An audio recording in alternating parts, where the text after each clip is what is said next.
As I post this video, it is Sunday, July 14th, 2014. I don't usually talk about the date, but the reason why I'm doing so in this video is because yesterday, July 13th, was a very significant day, but not just for the reason that immediately probably comes to your minds. July 13th is American 80s icon Death Day. Now, what this means, I don't know what it means in a metaphysical sense, or looking at reality, and asking questions about synchronicity and so forth. I don't know. I don't have the answer to any of that. But first of all, thanks very much for Devout Agnostic for sending me this info, and it was more meaningful to me than Devout Agnostic, since you're probably watching this, which I'll get to in a minute. So it appears that before the attempted assassination on Trump yesterday, the two biggest stories on some mainstream news feed were, number one, the death of Dr. Ruth Westheimer, and number two, the death of Richard Simmons. Sorry to laugh. I'm not laughing at their deaths. I don't know. Hopefully, it'll become clear what makes this somewhat amusing to me. But anyway, those were the two big stories, and then the attempted assassination took place in Butler, Pennsylvania, and that basically cleared everything else off the table. This is what I'm given to understand, because I don't pay attention to the news most of the time.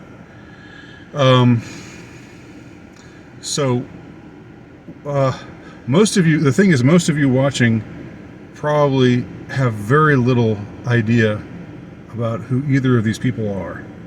But in the 1980s, these were both iconic figures. And they were, and so was Donald Trump. And Dr. Ruth Westheimer, or Dr. Ruth, as she was more commonly called, Richard Simmons, and Donald Trump were all iconic figures who had certain things in common, let's just say. All three of them were kind of larger than life characters. They were all, sort of people that you could not ignore, with big personalities, and people that a lot of people liked and gravitated towards, and a lot of people found really annoying. So that's those are the things that these three people had in common in the 1980s. This was the Donald Trump of the 1980s, mind you, the mostly apolitical Donald Trump, a phenomenon I've remarked many, many times, how Trump was basically one person, in the public eye almost constantly, like maybe not year after year, but with very few gaps. He was in the public eye, whether in the 80s he was, just being a real estate mogul in New York, and posing in his gold-plated furniture or whatever, divorcing his beautiful wife and taking up with some other beautiful foreign woman, and doing all the other Trumpish sorts of things that he was known for doing, and just being, very brash and very New Yorkish. And he was in a way a divisive figure, but not really. he was a like a sort of character that people kind of had fun with, and even if you disliked him, you didn't, just hate his guts, because he just did, in a way, he just didn't seem that real. He was just a character.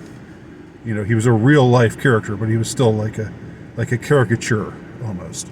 And the same was true in the 80s about Dr. Ruth and Richard Simmons. This is a very, of all the odd videos I've ever recorded, this may be the oddest one, and I can just see the expressions on people's faces, like, what are you getting at, Nowicki? What in the hell what is this all about? I'll do my best to try to explain. So, first of all, I've discussed the assassination and my thoughts on it, or the assassination attempt and my thoughts on it.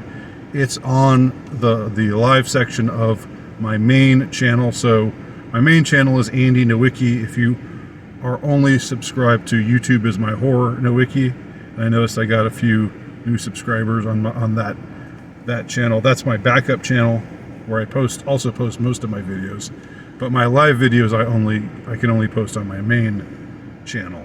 So if you want to hear my thoughts on the assassination attempt, you can watch that live stream. Although my Wi-Fi wasn't great. I'm not in my hometown right now, so I was at a place where the Wi-Fi wasn't great. But I think I had 25 minutes of pretty solid time anyway. And I basically said what I felt like saying. I also have a new Substack article where I basically lay out my thoughts in a more succinct manner. So this video is not going to be about the subject of what really happened, or the question, plumbing into the depths of the question of what actually happened and why it happened yesterday with the Trump assassination attempt. Rather, I'm going to be talking about the extraordinary synchronicity that this represents for me, especially. So, again, when I think about Dr. Ruth, in the 80s, she was everywhere, okay? And she was like, she had this she was tiny. She was like maybe 4'6", or something like that.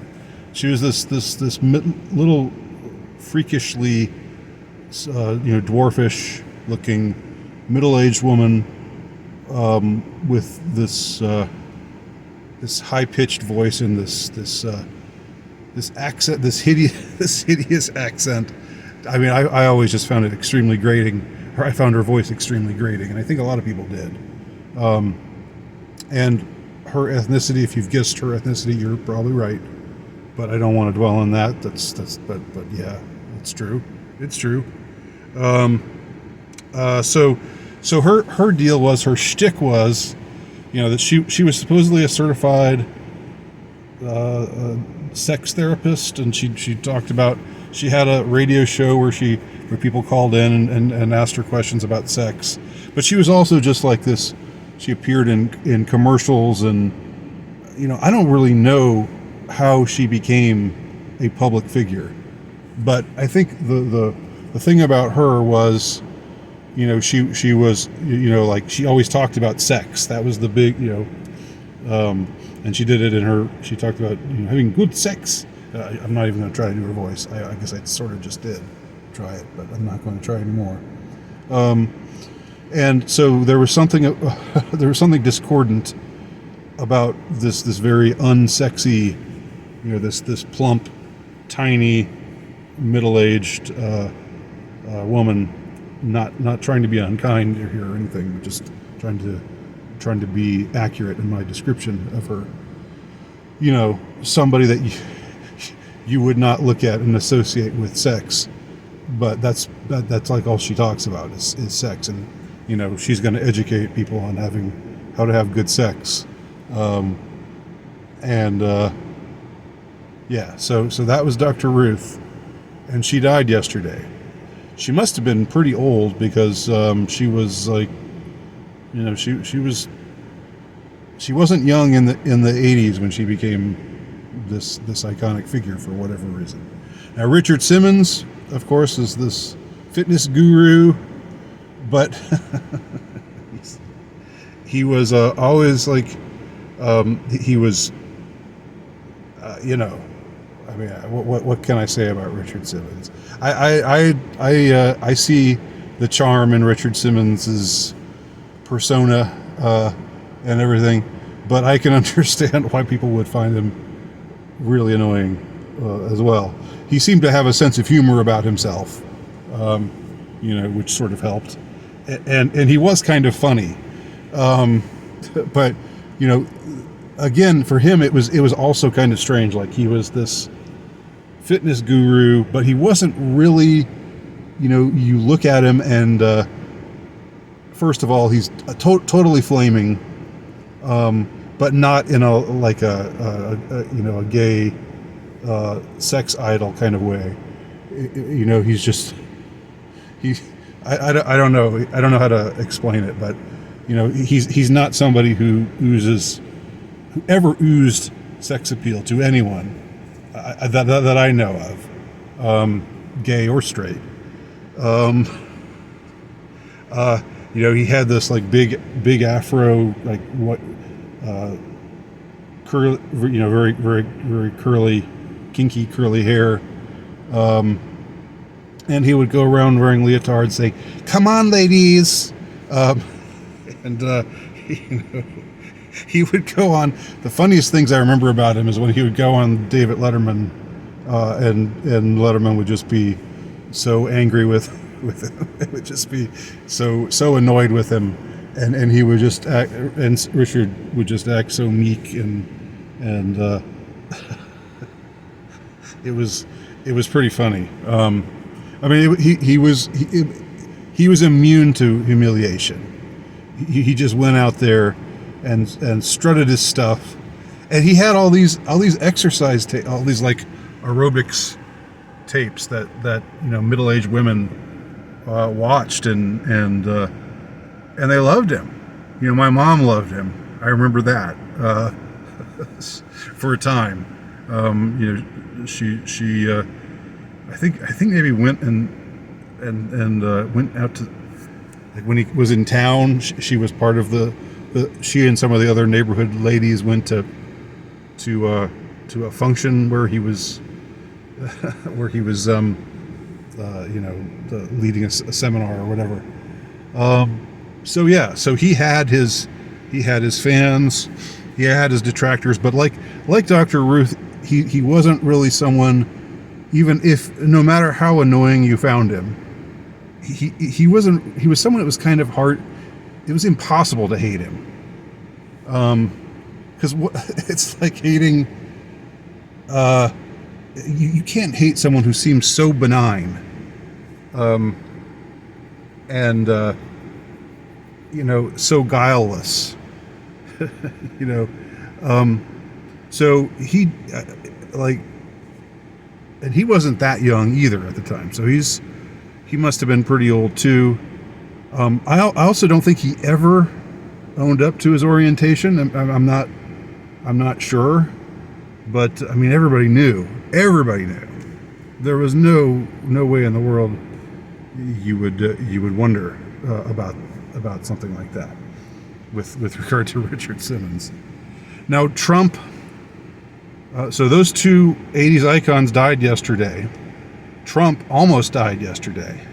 And during the 80s, Trump was, as I said, not the figure that he is today. He was reborn in 2015 as this, you know, first of all, incredibly divisive, incredibly controversial, you know, love him, you can hate his guts, or you think he's going to save the country. It's like there's no in between. And you know, he comes out and says really brash things like we maybe should think about banning Muslims from coming to America. I remember when he said that in 2015. It was like, what? what is he doing? What is he saying things like this? Of course, as president, he never followed through on any kind of ban like that. Not that I would have supported that ban. Sorry if that makes me not based enough for some of you, but yeah, I think that's a little bit overkill.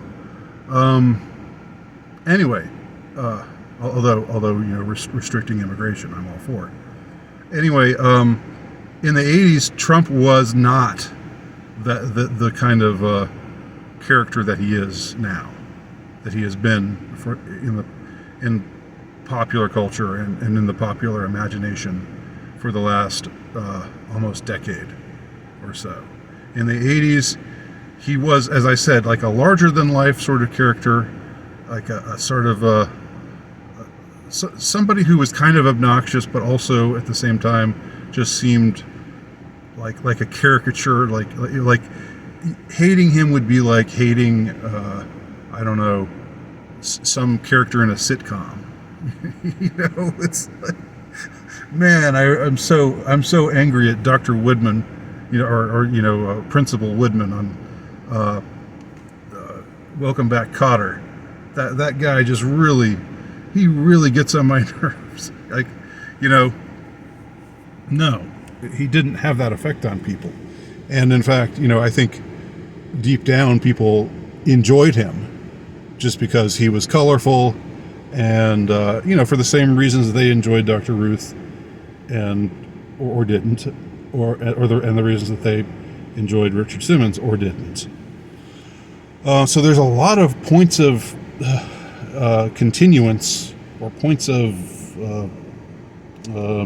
convergence between these three characters. These three, I call them characters. They're actual people, though, as far as I know. But they seem to almost play characters in the public eye. And two of them just died yesterday. Dr. Ruth and Richard Simmons both just died on the same day. And Donald Trump almost died. Maybe he was supposed to have been killed. What does that mean synchronicity-wise? I'm just going to, and this is the last thing I'm going to say. I have a friend who's a musician, and I'm not going to identify him by name here. I've talked about him before. He's an extremely talented person. Probably the most talented person I know. He, when he was in his youth, he and his friend were in a band. It was like 8th grade or 9th grade or so, and they had a song that made where they were trying to be clever and relevant, and they made a lot of pop culture references to what were then, people who were in the news or events in the news or whatever. And the line that he came up with was, because everyone I hear sounds like Dr. Ruth, and everyone I see looks like Richard Simmons. Which connected these two people in my mind. And what kind of a world would it be if everyone you heard sounded like Dr. Ruth and everyone you saw looked like Richard Simmons? That would be a nightmare world, indeed. So when I heard that they had both passed on the same day, I sent that information to my friend, and he's not that great about writing back immediately. So I haven't heard back from him, but hopefully, he got I don't know if I want to say a chuckle out of it, but hopefully he recognized the crazy synchronicity there. And I'm also extending it to Trump. 80s Icon Death Day, except it did not go as planned. Two of the dominoes fell, but one of them still stands.